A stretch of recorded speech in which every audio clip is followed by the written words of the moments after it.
Assalamualaikum warahmatullahi wabarakatuh. Selamat pagi, salam sejahtera untuk kita semua.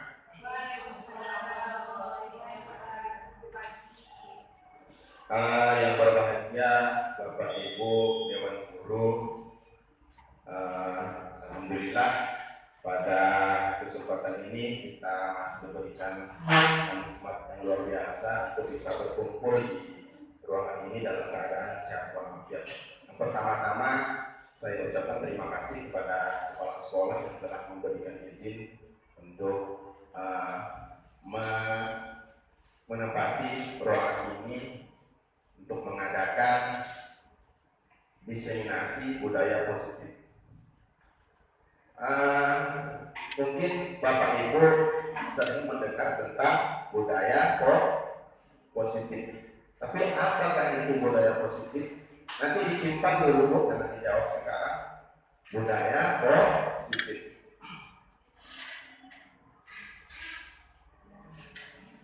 Sebelum kita membahas tentang budaya positif, kita akan bermain tebak gambar dulu.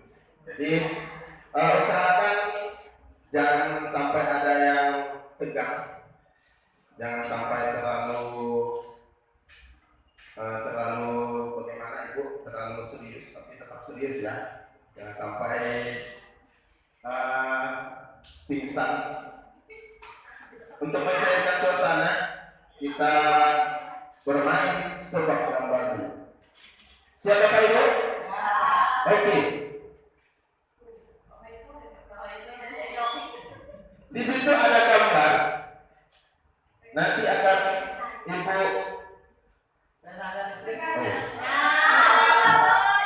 siapa yang menjawab itu? Tenaga listrik, tepuk tangan untuk Pak Wahyu. Selanjutnya, kira-kira apa ini Ibu, Bapak Ibu? Yang ibu-ibu biasa ini apa? Potongan harga. Apakah itu benar? Kita lihat. Oke, selanjutnya. Diharapkan Bapak Ibu yang belum menjawab sabar karena ini masih baru. Oke, selanjutnya. Apakah itu? Apa? Satu arah. Satu jalan. Apakah benar? Kita lihat jawabannya Bapak Ibu. Satu jalan. Tepuk tangan untuk Bapak Ibu. Oke, selanjutnya. Sepertinya sudah sangat mudah sekali jawabannya.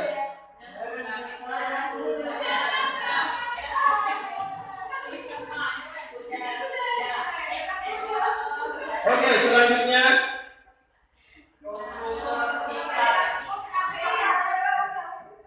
Apa komputer ikan kata Pak Sandi?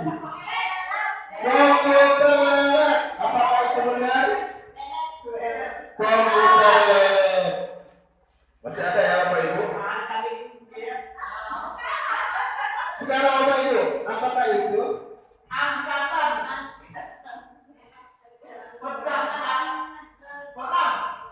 Apa bahasanya?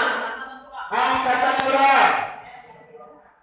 Iya, betul sekali. Masih ada? Oke, sekarang. Sepertinya sudah semakin pandai ya. Jadi sangat layak menjadi guru Bapak Ibu.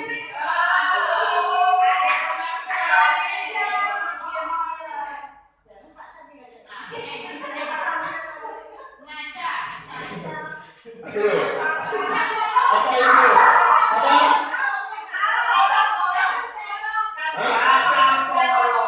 Apakah Bapak Ibu yakin? Oke, kita lihat bersama-sama. Kacang polong.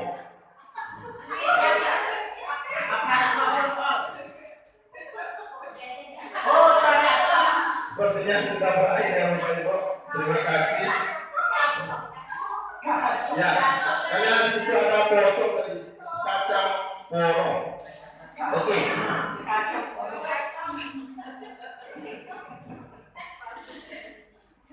Baiklah Bapak Ibu,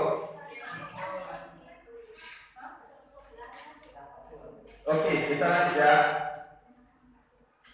Apa itu budaya positif? Kira-kira apa itu budaya positif menurut Bapak Ibu? Ayo, siapa yang mau menyampaikan pendapatnya kira-kira? Budaya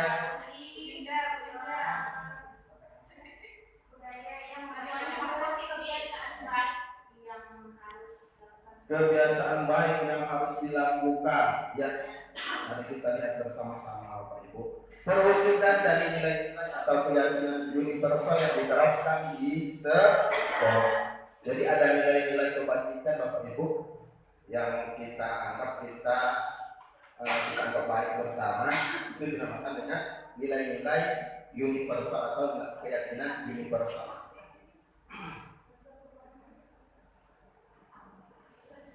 Pada diseminasi ini setidaknya ada 6 topik yang akan kita bahas.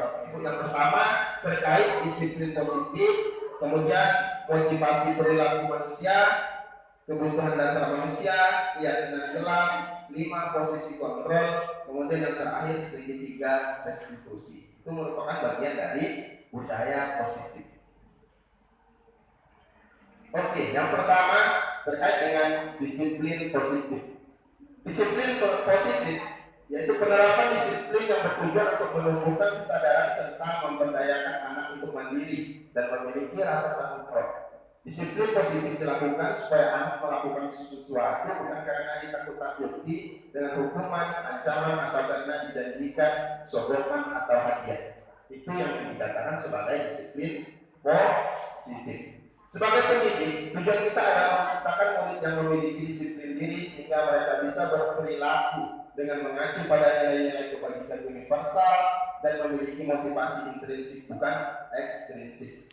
Artinya diharapkan di disiplin positif ini setelah diberikan kepada anak-anak tidak lagi melakukan sesuatu karena ditakut-takuti dengan hukuman, ancaman, atau penghargaan, tapi muncul dalam diri atau kesadaran dari dirinya masing-masing.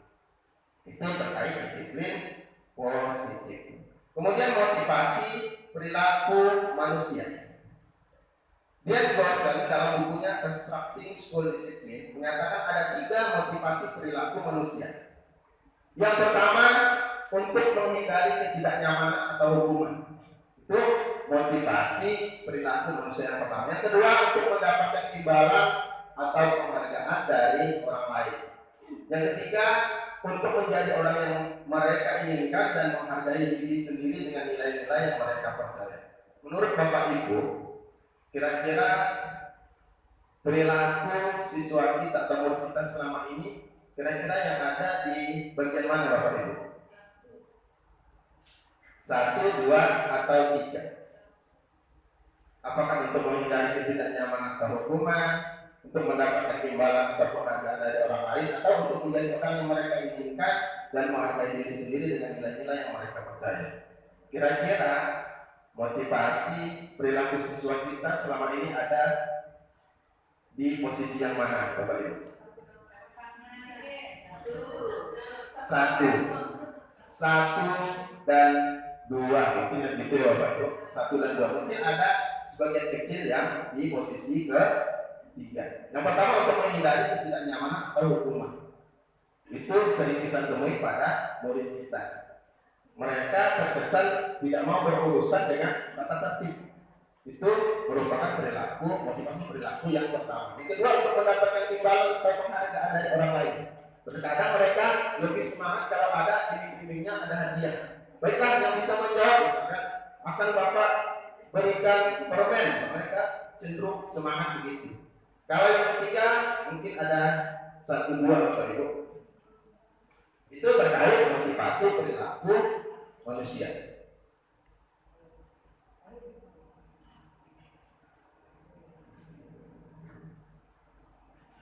Untuk menghindari ketidaknyamanan atau hukuman. Ini adalah tingkat terendah dari motivasi perilaku manusia. Biasanya orang yang motivasi perilakunya untuk menghindari hukuman atau ketidaknyamanan akan bertanya, apa yang akan terjadi apabila saya tidak melakukannya? Sebenarnya mereka sedang menghindari permasalahan yang mungkin muncul dan berpengaruh pada mereka secara fisik, psikologis maupun tidak terpenuhinya kebutuhan mereka. Bila mereka tidak melakukan tindakan tersebut, motivasi ini bersifat eksternal. Jadi ada upaya untuk menghindari permasalahan. Kemudian yang kedua, untuk mendapatkan imbalan atau penghargaan dari orang lain. Satu tingkat di atas motivasi yang pertama. Di sini orang berperilaku untuk mendapatkan imbalan atau penghargaan dari orang lain. Orang dengan motivasi ini akan bertanya, apa yang saya dapatkan apabila saya melakukannya?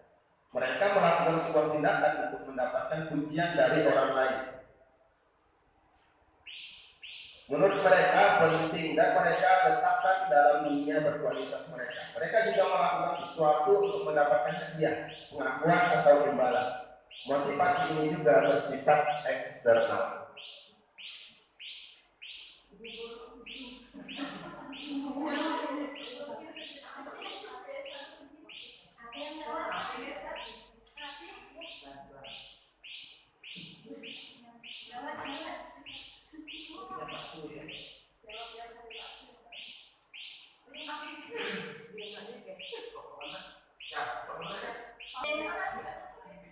Lengkap. Satu, dua, tiga. Kemudian motivasi perilaku yang ketiga yaitu untuk menjadi orang yang mereka inginkan dan menghargai diri sendiri dengan nilai-nilai yang mereka percaya. Orang dengan motivasi ini akan bertanya, akan menjadi orang yang seperti apa apabila saya melakukannya. Mereka melakukan sesuatu karena nilai-nilai yang mereka yakini dan hargai, dan mereka melakukannya karena mereka ingin menjadi orang yang melakukan nilai-nilai yang mereka yakini tersebut. Ini adalah motivasi yang akan membuat seseorang memiliki disiplin positif, karena motivasi perilakunya bersifat internal, bukan eksternal. Jadi nanti Bapak Ibu setelah kita menerapkan disiplin positif, harapan kita murid kita bisa berperilaku seperti yang ketiga ini, yaitu untuk menjadi orang yang mereka inginkan dan menghargai diri sendiri dengan nilai-nilai yang mereka percaya.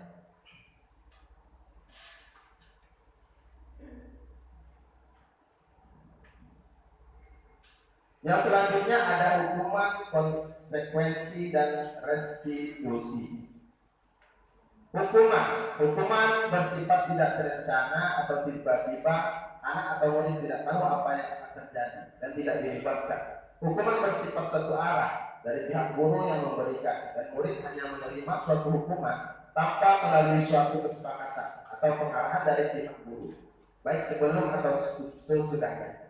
Hukuman yang diberikan bisa berupa fisik maupun psikis. Anak disakiti oleh suatu perbuatan atau kata-kata. Kemudian konsekuensi. Sementara disiplin dalam bentuk konsekuensi sudah terencana atau sudah disepakati, sudah dibahas dan disetujui oleh murid dan guru. Umumnya bentuk-bentuk konsekuensi dibuat oleh pihak guru atau sekolah dan murid sudah mengetahui sebelumnya. Konsekuensi yang akan diterima bila ada pelanggaran pada konsekuensi, murid tetap dibuat tidak nyaman untuk jangka waktu pendek. Konsekuensi biasanya diberikan berdasarkan suatu data yang umumnya dapat diukur, misalnya setelah 3 kali tugasnya tidak diselesaikan pada batas waktu yang diberikan, atau murid melakukan kegiatan di luar kegiatan pembelajaran, misalnya mengobrol, maka murid tersebut akan kehilangan waktu bermain dan harus menyelesaikan tugas karena ketertinggalannya. Peraturan dan konsekuensi yang mengikuti ini sudah diketahui sebelumnya oleh murid. Kemudian restitusi. Restitusi adalah proses menciptakan kondisi bagi murid untuk memperbaiki kesalahan mereka, sehingga mereka bisa kembali pada kelompok mereka dengan karakter yang lebih kuat. Restitusi juga merupakan proses kolaboratif yang mengajarkan murid untuk mencari solusi untuk masalah mereka dan membantu murid berpikir tentang orang seperti apa yang mereka inginkan dan bagaimana mereka harus memperlakukan orang lain. Jadi Bapak Ibu, kalau di bagian hukuman, di dalam disiplin positif itu dikatakan identitas yang gagal. Jadi identitas sukses yaitu tentang konsekuensi dan restitusi. Mungkin dalam penerapannya kita selama ini sering memberikan hukuman. Kalau menurut disiplin positif itu mengajarkan anak untuk gagal sebenarnya. Tapi yang baik adalah konsekuensi dan restitusi.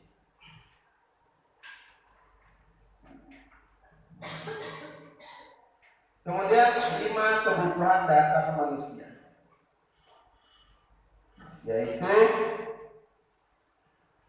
kebutuhan bertahan hidup, kasih sayang dan rasa diterima, kebebasan, kesenangan, dan penguasaan.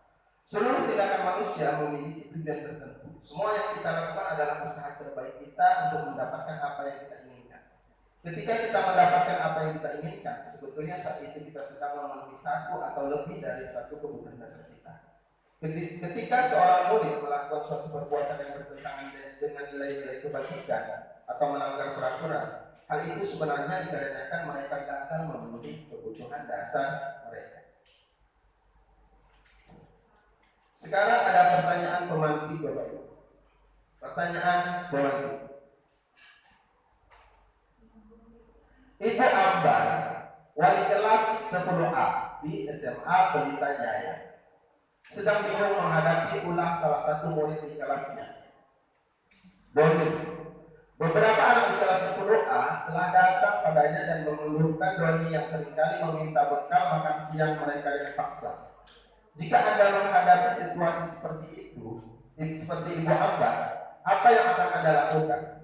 Menurut Anda kira-kira apa alasan Doni melakukan hal itu?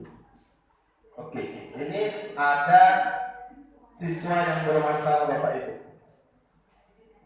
Jadi masalahnya itu meminta bekal makan siang temannya dengan paksa. Kira-kira kalau Bapak Ibu berada di posisi ini, apa yang akan Bapak Ibu lakukan?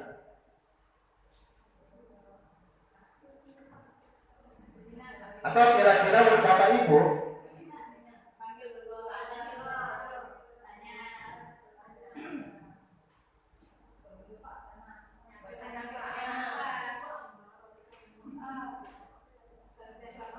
atau saya ubah pertanyaannya Bapak Ibu, kira-kira si Doni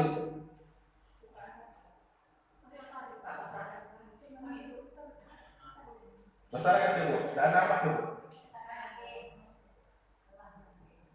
Kenapa bahasa?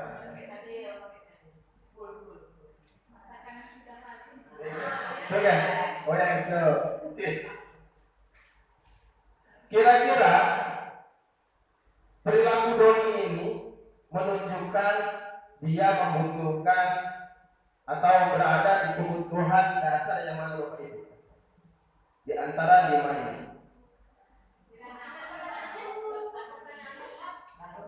Oke, soalnya Ibu Ambar, wali kelas 10A di SMA Pelita Jaya, sedang bingung menghadapi ulang salah satu murid di kelasnya, Doni. Beberapa anak di kelas 10A telah datang padanya dan mengeluhkan Doni yang seringkali meminta bekal makan siang mereka dengan paksa. Jika Anda menghadapi situasi seperti Ibu Ambar, apa yang akan Anda lakukan? Menurut Anda kira-kira apa alasan Doni melakukan hal itu? Kira-kira apa alasan Doni, Bapak Ibu? Hah?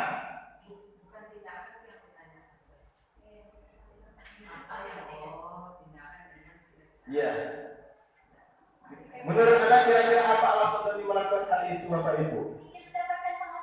Ingin mendapatkan perhatian. Kemudian apa lagi, Bapak Ibu?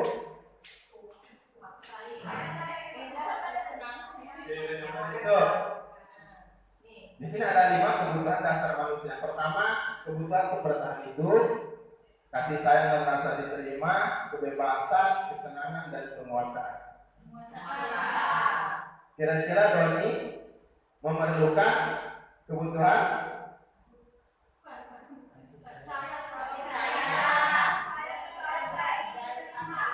oke, Bapak Ibu, kita bahas satu persatu dulu ya.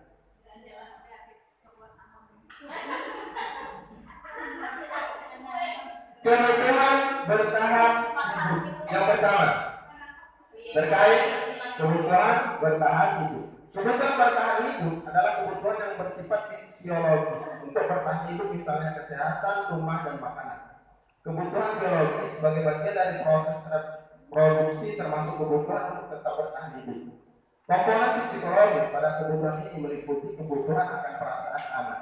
Dalam kasus Doni di atas, apabila jawaban Doni ketika ditanya oleh Ibu Ambar adalah karena dia lapar dan orang tuanya tidak membawakannya bekal makan siang, maka kebutuhan dasar yang sedang berusaha dipenuhi oleh Doni adalah kebutuhan untuk bertahan hidup.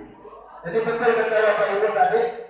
Jadi apa yang harus dilakukan? Yang pertama kita memanggilnya dulu, memanggil Doni. Ditanya, apa alasannya yang bekal kawan? Seperti itu.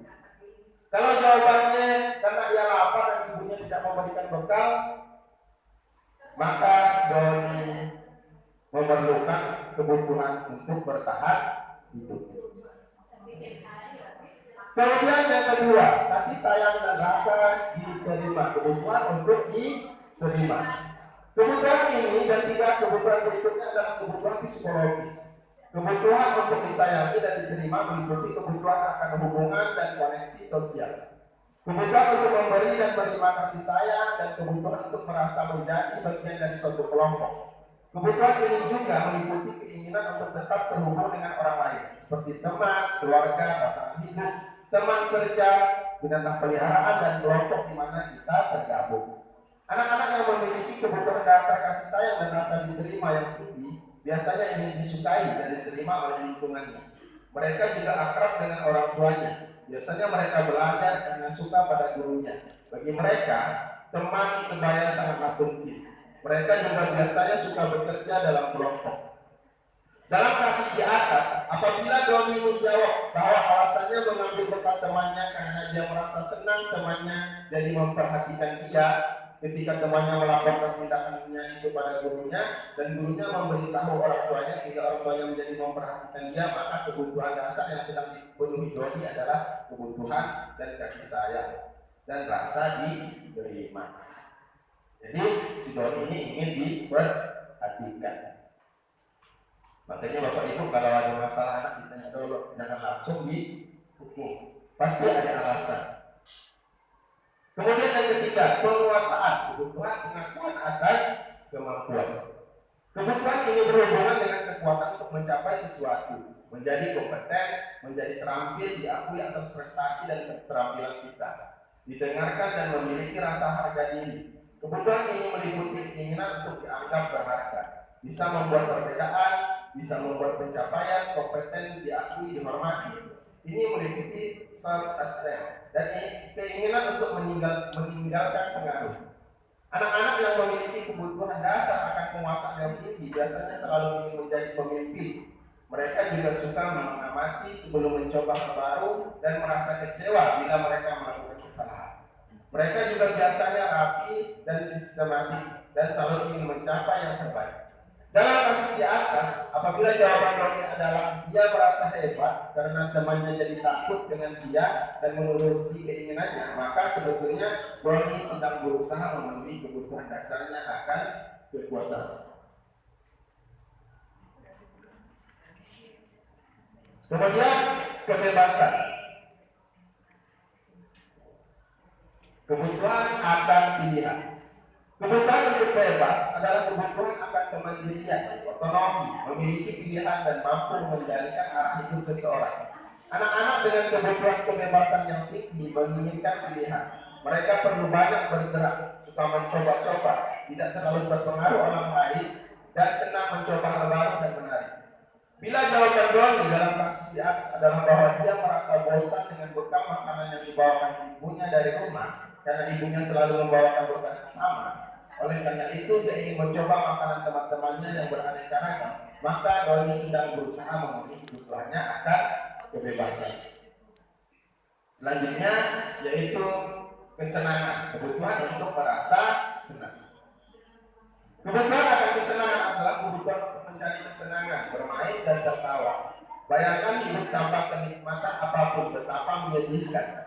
Belasan menghubungkan kebutuhan akan kesenangan dengan belajar.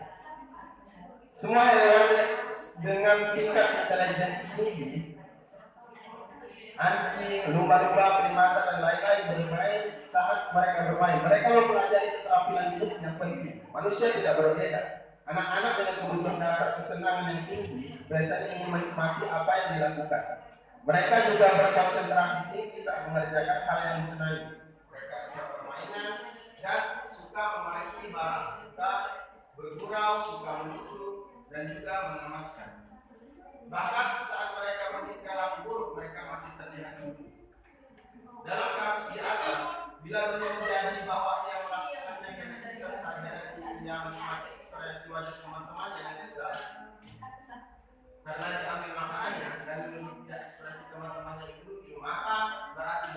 sedang berusaha memenuhi kebutuhannya akademisi.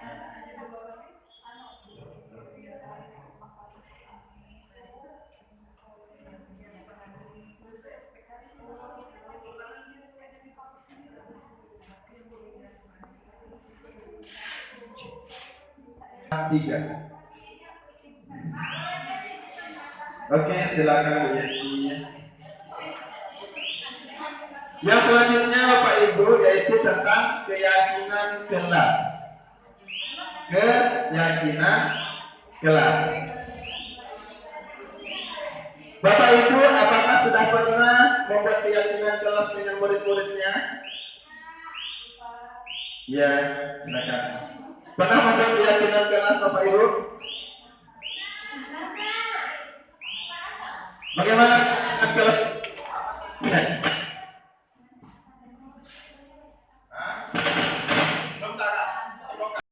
Yang selanjutnya yaitu tentang keyakinan kelas. Mengapa sih harus keyakinan kelas? Mengapa tidak peraturan kelas saja? Kira-kira Bapak Ibu ada yang bisa menjawab apa perbedaan antara keyakinan kelas dan peraturan kelas? Kira-kira apa Bapak Ibu? Keyakinan kelas atau peraturan kelas? Apa perbedaannya? Siapa yang ingin menjawab? Oke, silakan. Baik, terima kasih Pak. Kalau peraturan kelas, namanya peraturan itu kalau dilanggar itu ada sanksi. Menurut saya seperti itu. Tapi kalau keyakinan kelas berarti semua siswa harus meyakini. Jadi sepakat ya kelas semua dibuat seperti apa. Mungkin itu saja Pak. Terima kasih. Terima kasih tepuk tangan untuk Pak Sandi. Mungkin ada Bapak Ibu yang lain. Apa sih beda keyakinan kelas dengan peraturan kelas? Keyakinan kelas dan peraturan kelas. Kalau keyakinan kelas biasanya kita melibatkan siswa untuk membuatnya. Seperti itu. Kalau peraturan kelas biasanya hanya dibuat oleh satu pihak, guru atau pihak sekolah. Keyakinan kelas merupakan metode untuk menimbulkan kembali disiplin positif yang didasari oleh motivasi dalam diri. Mungkin Bapak Ibu sudah pernah membuat keyakinan kelas di kelasnya masing-masing. Ya. Di sini ada prosedur pembentukan keyakinan kelas. Prosedur pembentukan keyakinan kelas. Yang pertama, mempersilahkan para murid untuk bercurah pendapat tentang hal-hal yang perlu disepakati di sekolah atau di kelas. Jadi kita mengajak murid berdiskusi, mendengarkan pendapat mereka.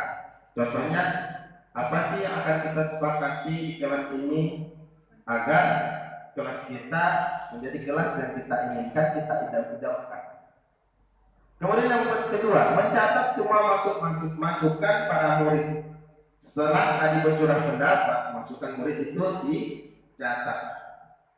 Kemudian gantilah kalimat-kalimat dalam bentuk negatif menjadi positif. Contohnya, jangan membuang sampah sembarangan. Diganti menjadi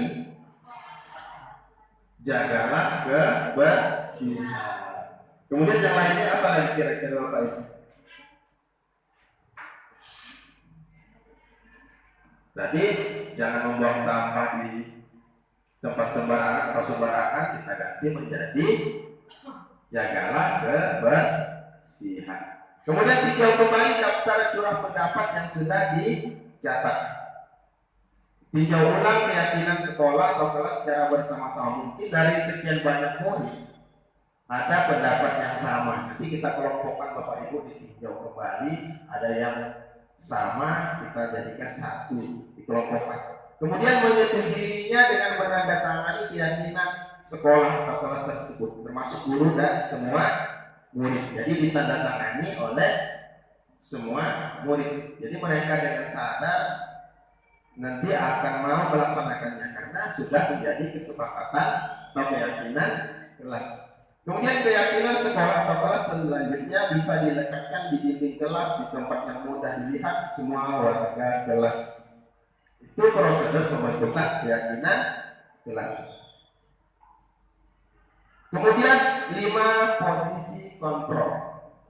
Betul ya saya menyebutkannya ya. 5 posisi kontrol. Nah, saya takut salah menyebutkannya Bapak Ibu. 5 posisi kontrol. Yang pertama yaitu penghukum. Yang kedua pembuat merasa bersalah. Yang ketiga teman. Yang keempat pemantau. Yang kelima manajer. Kira-kira dari 5 posisi ini kita berada di posisi mana Bapak Ibu? Di antara kelima posisi ini, penghukum, pembuat merasa bersalah, teman, pemantau atau manajer. Kira-kira kita berada di posisi yang mana?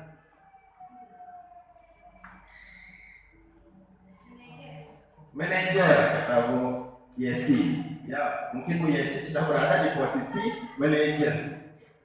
Ini 5 posisi kontrol yang mungkin dimiliki oleh guru. Apakah di posisi penghukum atau pembuat merasa bersalah, teman, pemantau atau manajer?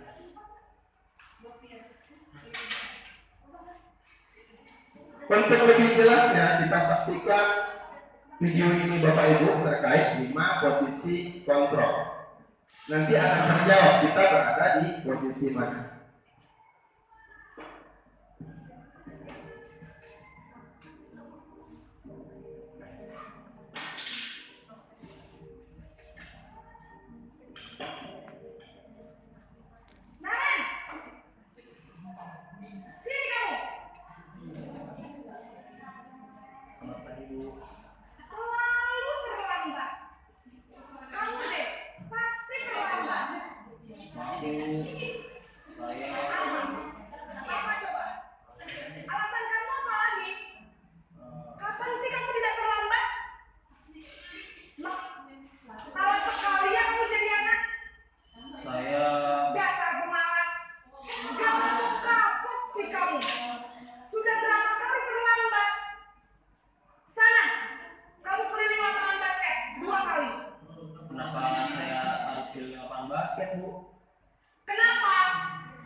Selamat pagi, Bu.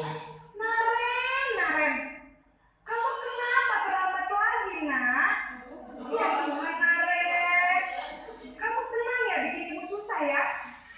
Kalau kamu terlambat lagi, nanti ibu yang ditegur bapak kepala sekolah, nak. Disangka ibu tidak bisa membina kamu.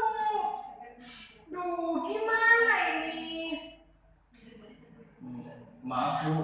Duh, Gusti Naren, kamu suka ya kalau ibu ditegur bapak kepala sekolah?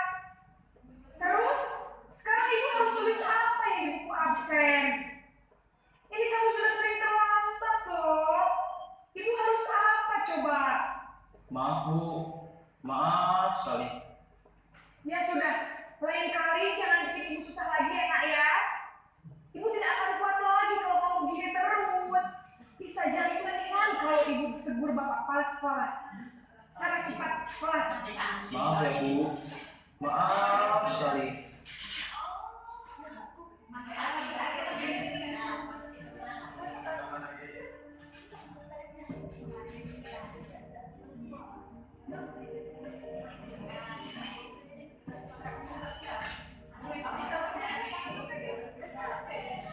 Naren,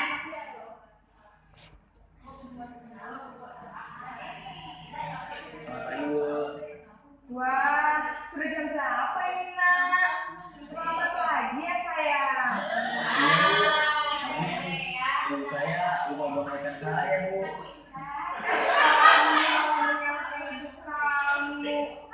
Kamu tuh pakai alarmnya paling kencang. Kok terlambat sih? Iya Bu, saya memang terlambat bangun tadi. Jadi biarpun saya lari kencang, tetap nggak kesenjang Bu. Ya sudah sana, nanti lain kali larinya lebih kencang lagi ya, biar gak terlambat lagi. Bikin senang ibu, demi ibu. Bisa kan? Bisa Bu. Ya sudah sana masuk kelas. Ibu beresin urusan absen kamu. Kamu ini ada-ada saja.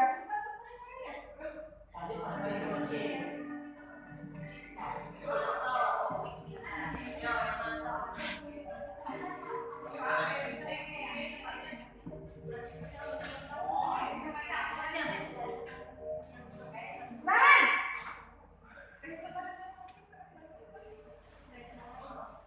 Selamat pagi Bu. Naren, apa peraturan sekolah kita tentang jam berapa kita harus masuk sekolah, nak? Kita harus di sekolah jam 7 Bu. Iya betul, sekarang sudah jam 7.20. Naren sudah tahu konsekuensinya jika terlambat hadir. Paham Bu. Saya harus tinggal kelas pas jam istirahat selama 20 menit. Iya benar, konsekuensinya demikian. Jadi nanti jam 9.30 pas istirahat, kamu harus tinggal di kelas, kerjakan tugas tambahan untuk ketertinggalan kamu, ya? Baik Bu.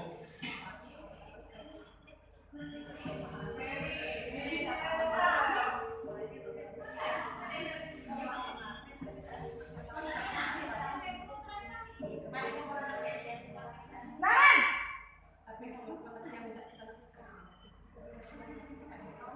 Selamat pagi Bu. Selamat pagi Naren. Maaf Bu, saya terlambat. Iya, sekolah masuknya jam 7, sekarang sudah jam 7.20. Jadi sekarang bagaimana ini Naren? Maaf Bu, saya lupa setel alarm saya semalam.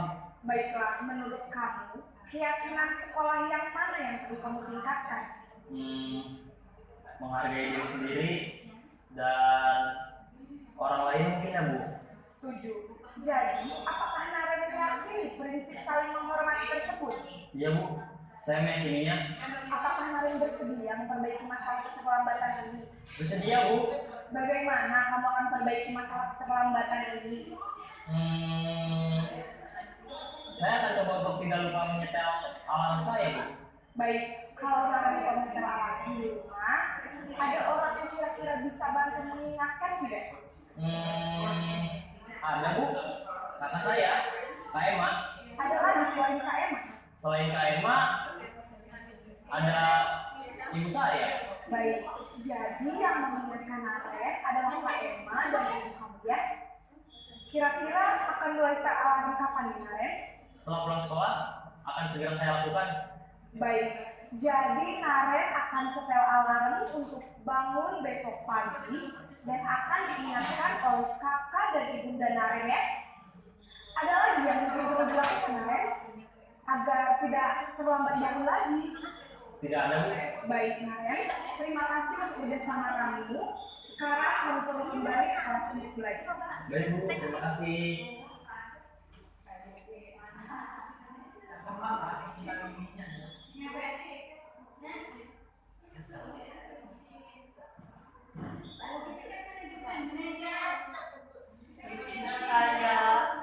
Oke.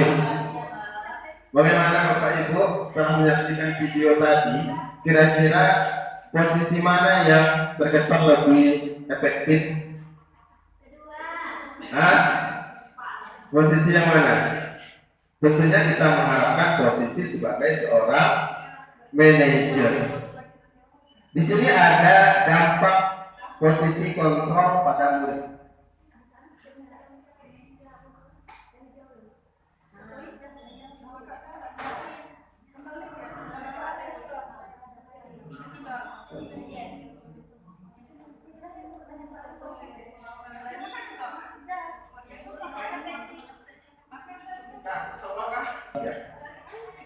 Baiklah, sekarang Bapak Ibu, dari video tadi dampak posisi kontrol pada murid dari kelima posisi, yaitu yang pertama posisi penghukum. Dampak pada murid yaitu murid marah dan mendendam atau bersifat agresif. Kemudian membuat orang merasa bersalah. Murid akan merasa bersalah telah mengecewakan ibu atau bapak gurunya. Murid akan merasa menjadi orang yang gagal dan tidak sanggup membahagiakan orang lain. Kemudian di posisi teman, murid hanya akan bertindak untuk guru tertentu dan tidak untuk guru lainnya. Murid akan tergantung pada guru tersebut. Kemudian di posisi pemantau, dampak pada murid itu murid memahami konsekuensi yang harus dijalankan karena telah melanggar salah satu peraturan sekolah. Kemudian di posisi manajer, murid mampu mengevaluasi diri mereka sendiri agar menjadi manusia yang baik sesuai dengan nilai-nilai kebajikan. Dan sebuah upaya agar setiap kesalahan yang dilakukan menjadi bahan pembelajaran agar dirinya lebih baik, menjadi lebih kuat karakternya, dan penghargaan pada diri mereka sendiri juga bertambah. Kira-kira posisi yang paling baik itu di posisi yang mana Bapak Ibu? Posisi manajer. Sekarang ada pernyataan, ada 6 pernyataan. Yang pertama, saya kecewa sekali dengan kamu. Kira-kira ini adalah kata-kata di posisi seorang penghukum. Apakah betul penghukum? Kita lihat. Membuat merasa bersalah. Saya kecewa sekali dengan kamu. Kemudian yang kedua, kamu tidak pernah benar melakukannya. Itu adalah menurut Bapak Ibu posisi kontrol yang mana di antara 5 tadi? Kamu tidak pernah benar melakukannya. Itu adalah posisi seorang kira-kira Bapak Ibu penghukum. Kemudian selanjutnya, ayolah lakukan demi ibu bapak. Posisi teman, ya betul. Selanjutnya, apakah kamu mau mendapatkan stiker perintahan ini?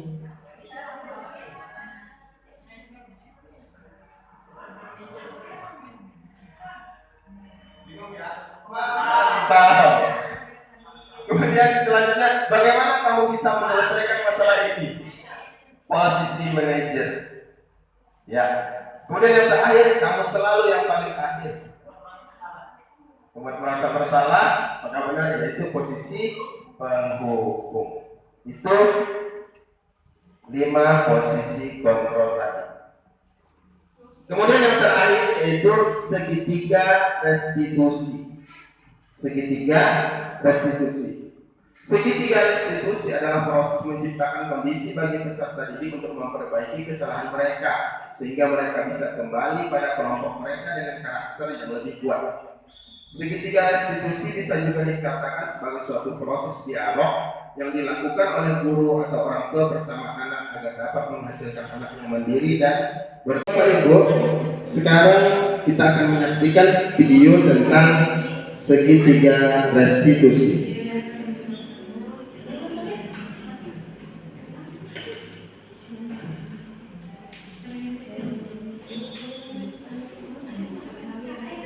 Iya, Sarah.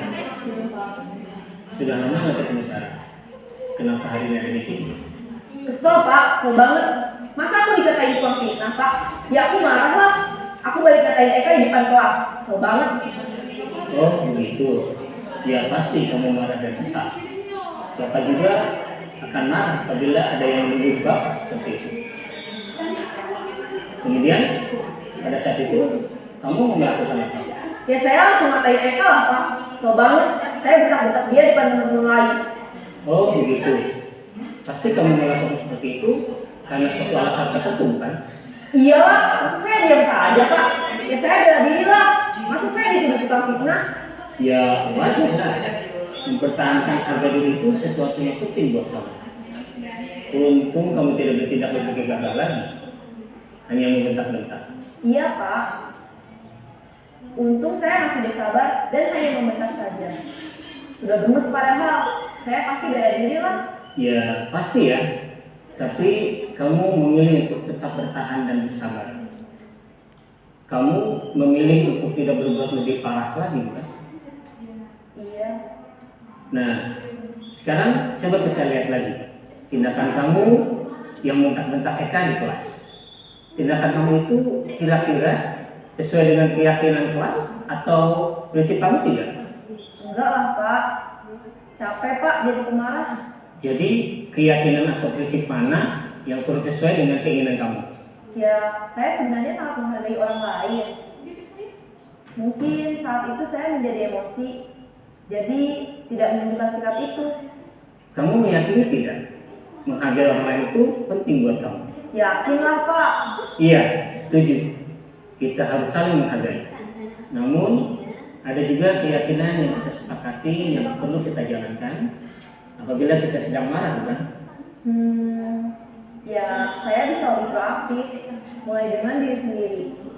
Saya bisa jadi lebih sabar, mengeluarkan jeda untuk berpikir mau apa selanjutnya. Kira-kira kamu bersedia memperbaiki masalah ini tidak? Sedia Pak.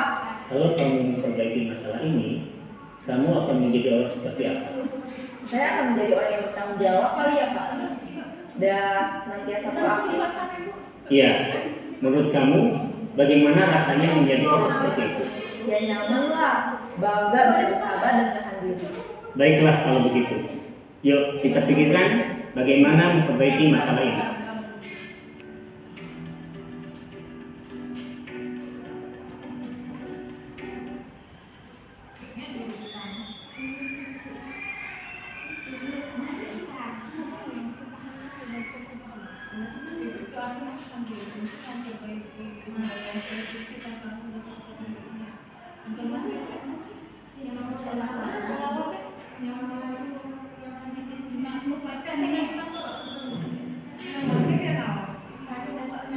Oke, setelah menyaksikan video tadi Bapak Ibu, berakhir diseminasi tentang atau terkait budaya positif. Mungkin Bapak Ibu ada yang ingin bertanya terkait budaya positif tadi. Silakan Bapak Ibu. Ada atau tidak Bapak Ibu?